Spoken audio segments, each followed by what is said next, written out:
పూరా లోకల్. ఈరోజు పెద్ద నగరాలుగా పేరు పొందిన ఢిల్లీ కావచ్చు, ముంబై కావచ్చు, బెంగళూరు కావచ్చు, చెన్నై కావచ్చు, ఈ నగరాలు ఎదుర్కొంటున్న సమస్యల నుంచి తెలంగాణ రాష్ట్రం, హైదరాబాదు నగరం పాఠాలు నేర్చుకోవాల్సిన అవసరం ఉన్నది.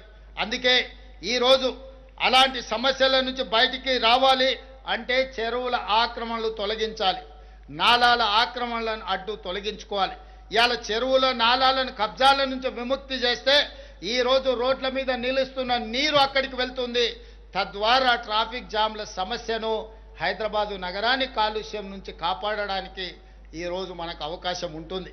అందుకే హైడ్రా ఈరోజు అత్యంత ప్రజల సమస్యల పరిష్కారానికి ముందుకు వెళ్తుంది. వారి పనిని మనందరం కూడా ప్రోత్సహించాల్సిన అవసరం ఉంది. అదేవిధంగా మిత్రులారా, గత ప్రభుత్వంలో భూములు, చెరువులు, నాలాలు కబ్జాకు గురైతే మనకెందుకులే అన్న ఆలోచన, భావన ఉండేది. నమ్మకం కలిగించే వ్యవస్థ లేకపోవడంతో మనం మౌనంగా ఉండే వాళ్ళం. ఈ నేపథ్యంలో హైడ్రా నమ్మకాన్ని కలిగించింది.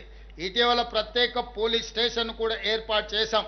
ఇప్పటి వరకు హైడ్రా 13 పార్కులు, 20 సరస్సులను ఆక్రమణల నుంచి రక్షించింది.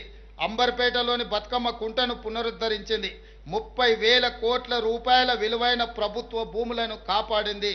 ఈరోజు సామాన్య ప్రజలకు హైడ్రా ఒక నమ్మకాన్ని, విశ్వాసాన్ని కలిగించింది. అదేవిధంగా మిత్రులారా, రాజకీయ ప్రయోజనాల కోసం ప్రతిపక్షాలు కొంతమంది దీని ఒక బూచిగా చూపించి భయపెట్టే ప్రయత్నం చేస్తుండ్రు. వీటన్నిటిని కూడా ప్రజల్ని గమనించాల్సిందిగా నేను కోరుకుంటున్నాను.